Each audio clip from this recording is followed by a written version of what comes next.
नमस्कार साथियों, 10 minute Sonkar sir MD classes में आप सभी का स्वागत है।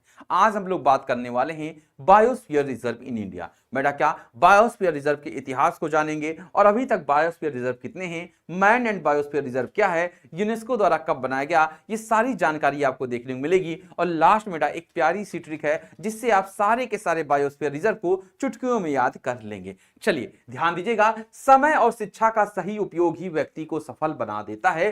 साथियों ध्यान दीजिएगा, सबसे पहली बात क्या है, अगर आपने समय का अच्छा यूज किया है और शिक्षा का सही यूज किया है तो आपको साथियों क्या सफल व्यक्ति बनाएगा। शिक्षा सही समय पर प्राप्त करने पर ही आप सही व्यक्ति बन सकते हैं, नहीं तो बेटा कब कहते हैं जब जागो तब सवेरा। तो शिक्षा बेटा क्या एक सही समय पर अगर आप लेंगे तभी एक सफल व्यक्ति बनेंगे। चलिए हम लोग अपनी इस क्लास को स्टार्ट करते हैं बायोस्फीयर रिजर्व के साथ, जिसे हम लोग जैवमंडल रिजर्व कहा जाता है। तो भारत में टोटल हमें 18 बायोस्फीयर रिजर्व देखने को मिलते हैं। बेटा एक बार भैया मैप में देख लेते हैं, फिर हम लोग इनको एक एक करके देखते हैं। भैया कोल डिजर्ट हिमाचल प्रदेश में है, नंदा देवी साथियों कहां पर है, उत्तराखंड में, कंचनजंगा सिक्किम में, मानस दिब्रू सखोवा बेटा कहां पे, असम में, नौकरेक साथियों मेघालय में, दिहांग देमांग बेटा अरुणाचल प्रदेश में, सुंदरबन की बात करते हैं वेस्ट बंगाल में, सिमलीपाल की बात करें तो उड़ीसा में, अचान कमार बेटा छत्तीसगढ़ में, पन्ना और पंचमढ़ी साथियों ध्यान दीजिएगा कहां पर है,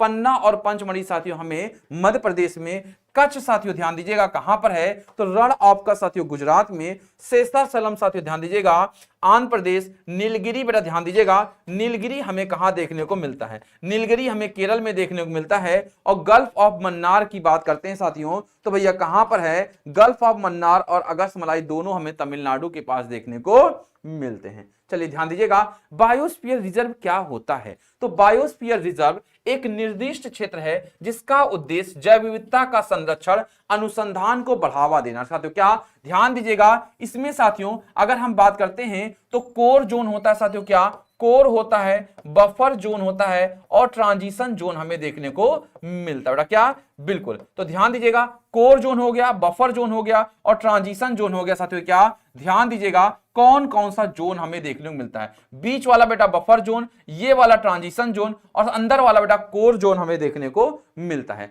मुख्य उद्देश्य क्या है, सतत विकास प्रथाओं को बढ़ावा देना, अनुसंधान और शिक्षा को समर्थन, पारिस्थितिकी तंत्र और प्रजातियों का संरक्षण करना है। साथियों ध्यान दीजिएगा भारत में 2025 तक 18 बायोस्फीयर रिजर्व देखने को मिलते हैं, जो कि 12 साथियों क्या यूनेस्को द्वारा मान्यता प्राप्त है। ये रिजर्व भारत के विभिन्न जैव भौगोलिक क्षेत्रों को कवर करते हैं, हिमालय से लेकर पश्चिमी घाट तक, रेगिस्तान से लेकर क्षेत्रीय तट तक हमें देखने को मिलते हैं। इंपॉर्टेंट बेटा ये बायोस्फीयर रिजर्व याद कर लीजिए, पहला बायोस्फीयर रिजर्व कौन सा है, नीलगिरी बायोस्फीयर रिजर्व है, कर्नाटक, तमिलनाडु और केरल में हमें देखने को मिलता है। 1998 में Nanda Devi biosphere reserve Uttarakhand, 1988 Nokrek, 1989 gulf of Mannar, 1989 Sundarban और 1989 में मानस हमें असम में देखने को मिलता है। बेटा क्या इंग्लिश में ध्यान दीजिएगा, 1989 में ग्रेट निकोबार, 1994 में सिमलीपाल, 1997 में डिब्रू सैखोवा,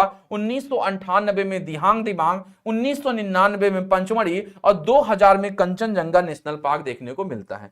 ठीक बेटा 2001 में अगस्त्यमलाई, 2005 में अचान कमार, 2008 में रण ऑफ कच्छ, 2009 में कोल डिजर्ट, 2010 में शेषाचलम और 2011 में हमें पन्ना देखने को मिलता है। क्या पन्ना, टोटल 18 बेटा मैंने बता दिए। पर कहेंगे गुरुजी याद कैसे करेंगे, याद करने के लिए आखिरी तक रुकना जरूरी है, आखिरी में आपके लिए एक शानदार सी ट्रिक। चलिए ध्यान दीजिएगा, अगर हम बात करते हैं कुछ महत्वपूर्ण जो हैं उनको हम लोग देख लेते हैं, क्योंकि पेपर में हमेशा पूछा जाता है। नीलगिरी जैवमंडल आरक्षित क्षेत्र साथियों ध्यान दीजिएगा, यह भारत का पहला जैवमंडल आरक्षित क्षेत्र है 1986 में।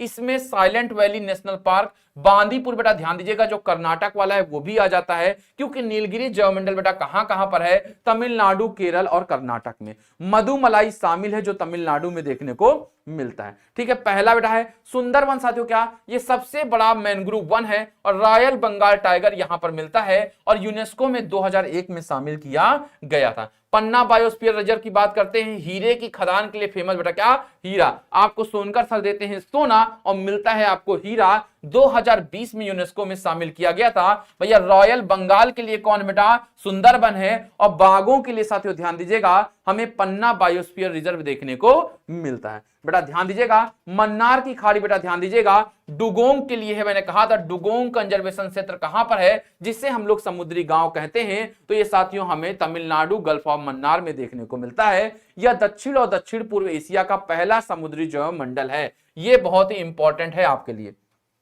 नेक्स्ट, नंदा देवी साथियों ध्यान दीजिएगा, फूलों की घाटी राष्ट्र उद्यान स्थित है बढ़िया, वैली ऑफ फ्लावर 2004 में इसको शामिल किया गया था। दूरस्थ द्वीप क्षेत्र है, यूनेस्को स्थल बेटा ध्यान दीजिएगा। यहां पे मगरमच्छ और निकोबार देखने को मिलता है। पूछा जाएगा बाघ के लिए कौन सा है, पन्ना है। रॉयल बंगाल के लिए कौन सा है, सुंदरबन है। और मगरमच्छ के लिए कौन सा है बेटा, ग्रेट निकोबार हमें देखने को मिलता है। चलिए सिमलीपाल बेटा हाथियों के लिए है, ध्यान देना हाथियों के लिए कौन सा है, सिमलीपाल है। बाघों के लिए भी है पर सिमलीपाल हाथियों के लिए ज्यादा फेमस है 2020 में यूनेस्को में। और पूर्वी घाट में समुद्र समृद्ध वन क्षेत्र है। चलिए अचान कमार बेटा, कमर नहीं बेटा अचान कमार है, नर्मदा नदी का उद्गम यहीं से होता है।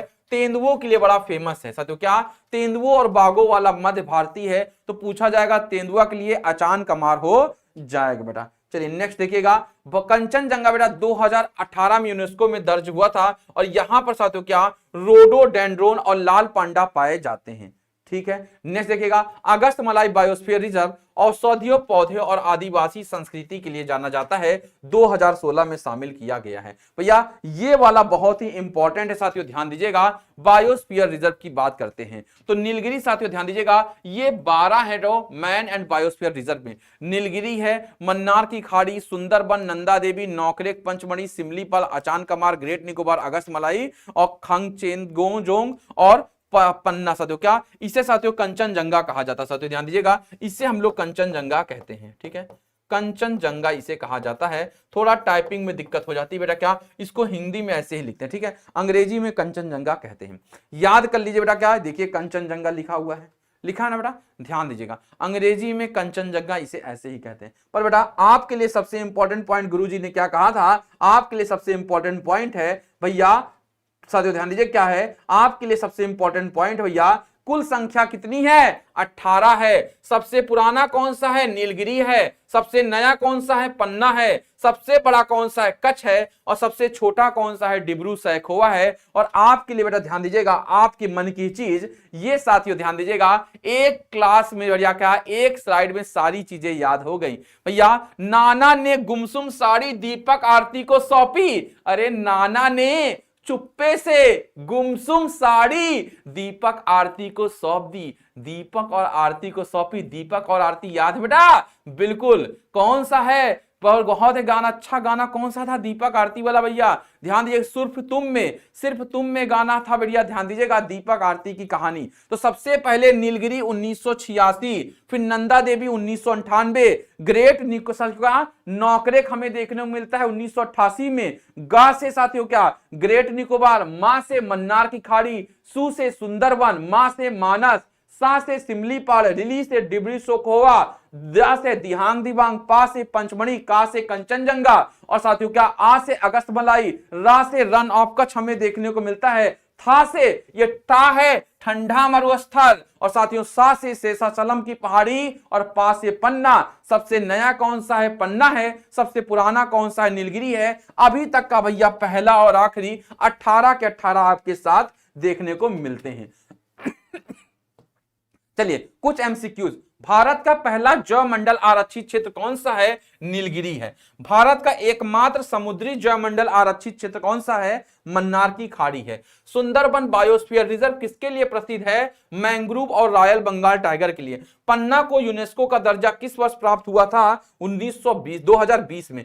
सिक्किम में कौन सा बायोस्फीयर रिजर्व स्थित है, कंचनजंगा हमें देखने को मिलता है। बायोस्फीयर रिजर्व में 3 जोन है, मैंने बताया था कोर, बफर और ट्रांजिशन। भारत का बायोस्फीयर रिजर्व कार्यक्रम कब चालू हुआ था, 1986 में चालू हुआ था। इसमें कुछ टाइगर रिजर्व, राष्ट्र उद्यान और विश्व धरोहर स्थल हमें देखने को मिलते हैं। तो कैसी लगी क्लास बेटा बताइएगा। बिल्कुल आपको 10 मिनट में सारी चीजें बतानी थी और मैंने 10 मिनट में सारी चीजें बता दी। और भैया टेलीग्राम चैनल पे जुड़ना मत भूलिएगा और सुबह 7 बजे नवरत्नों वाली क्लास एसएससी मैनिया भाई एसएसएमडी क्लासेस पर हमें देखने को मिलती है। जय हिंद, जय भारत।